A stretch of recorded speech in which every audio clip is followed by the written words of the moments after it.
বর্তমানকে বুঝতে ইতিহাস জানাটা জরুরি। আর সে যদি হয় বাংলার ইতিহাস, আমাদের আগ্রহ দ্বিগুণ বেড়ে যায়। হয়তো এমনই একদিনে বাংলার মসনদে বসে শাসন করছেন বাংলার প্রথম নবাব মুর্শিদ কুলি খাঁ। আর আজ কালের বিবর্তনে ইতিহাসের বহু পৃষ্ঠা উল্টে আমরা এসে গেছি তারই সমাধির সামনে।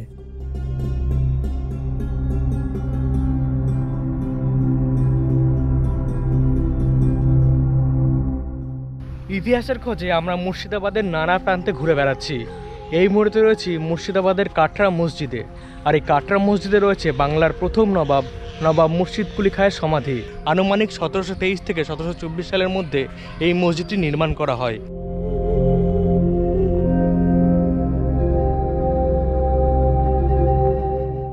মুর্শিদ কুলি খাঁ 1717 সালে তার রাজধানী ঢাকা থেকে স্থানান্তরিত করেন এবং তার নিজের নাম অনুসারেই তার রাজধানীর নামকরণ করেন মুর্শিদাবাদ।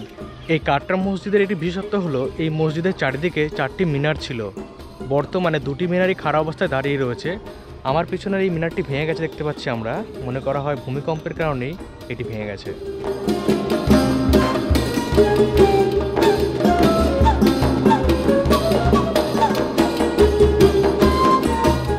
বর্তমানে আর্কিওলজিক্যাল সার্ভে অফ ইন্ডিয়ার আন্ডারে থাকা এই কাটরা মসজিদে ঢুকতে কিন্তু কোনো এন্ট্রি ফি লাগে না।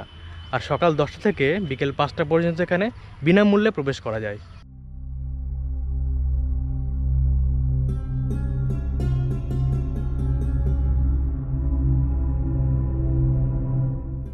কাটরা শব্দের আক্ষরিক অর্থ হলো বাজার। আর বাজারের মধ্যে অবস্থিত হয় মসজিদটার নাম পাই কাটরা মসজিদ। এবার আমি একটু ভিতরের দিকে ঢুকবো। বাইরে তো প্রচুর গরম রয়েছে, দেখা যাক ভিতরে টেম্পারেচার কেমন।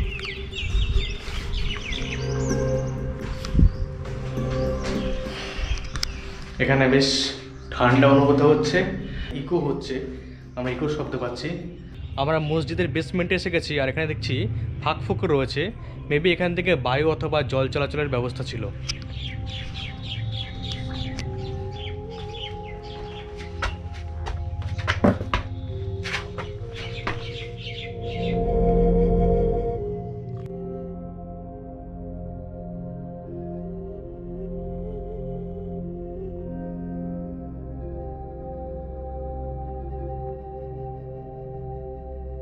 এই মসজিদের উচ্চতা 21.3 মিটার, দৈর্ঘ্যে 45.5 মিটার এবং প্রস্থ 7.32 মিটার। মসজিদের অভ্যন্তরভাগ 5টি ভাগে বিভক্ত।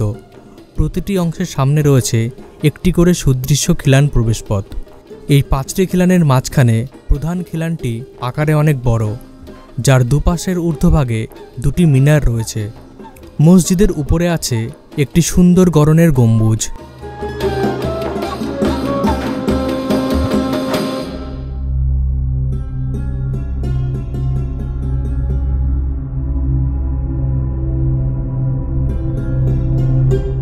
আমার মনে হচ্ছে উপরের যে অংশগুলো রয়েছে এখন তা ভগ্নপ্রায়, কিন্তু যখন তা অক্ষত অবস্থায় ছিল তখন একটা অসাধারণ আর্কিটেকচারের নিদর্শন দিত এই পশ্চিমবঙ্গের মুর্শিদাবাদের কাটরা মসজিদ।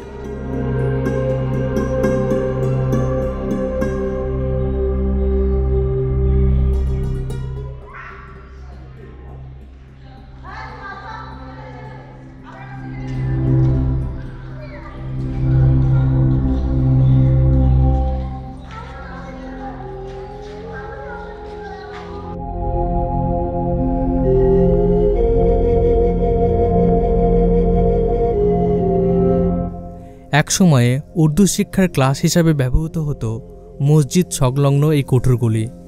দেশ বিদেশ থেকে একসময় উর্দু শিখতে আসতেন বহু মানুষ। মসজিদের প্রবেশের পথ সোজা গিয়ে মিশেছে এক বিশালাকার চাতালে। একসময় 2000 মানুষ একসঙ্গে এই চাতালে বসে নামাজ পড়ত। এখনও পড়ে, তবে সেকালের সেই জৌলুস এখন আর চোখে পড়ে না।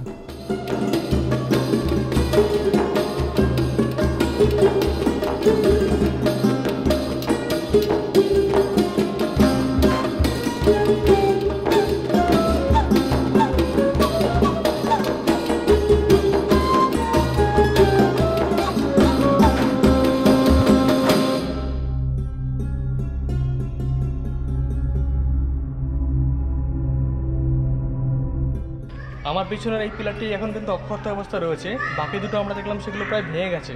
আর ভাঙার কারণ হচ্ছে অতীতকালে একটা ভূমিকম্প হয়েছিল যেখানে এই পিলারগুলি ভেঙে যায়। এই মিনারে আমরা যে ফাঁক ফোকর দেখতে পাচ্ছি, অনেকে মনে করেন এখান দিয়ে বন্দুক চালনা করা হতো এক এক সময়।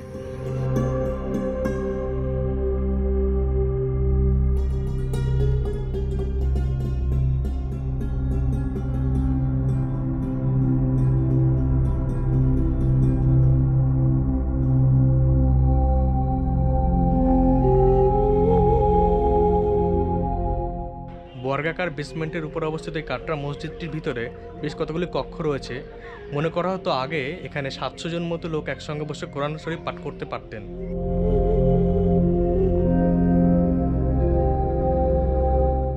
বৃদ্ধ অবস্থায় মুর্শিদ কুলি খাঁ চেয়েছিলেন যে তার সমাধি নির্মিত হোক কোনো এক মসজিদের পাশে, তাই তিনি এই মসজিদ নির্মাণের দায়িত্বভার অর্পণ করেন মুরাদ ফরাজ খাঁকে।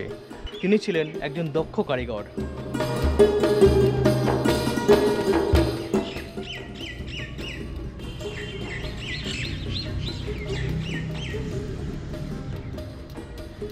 মুর্শিদাবাদ শহরের ভিতরে এত বড় একটা মসজিদ জাস্ট ভাবাই যায় না, আর এই স্থাপত্য শৈলী আপনাকে অবশ্যই আকৃষ্ট করবে।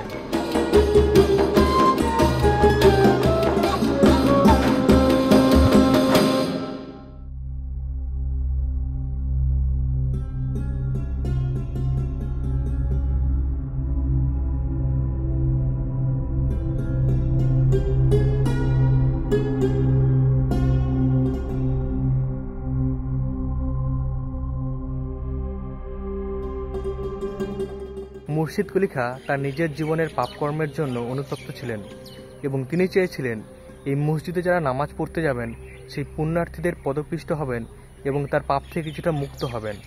আমরা এখন রয়েছে তার সমাধির সামনে, আর এই সমাধির উপরে রয়েছে সিঁড়ি।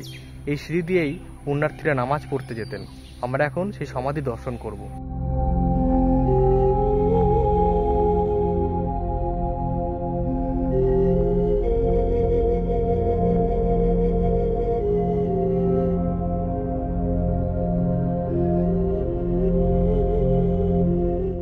এই হচ্ছে নবাব মুর্শিদ কুলি খাঁর সমাধি।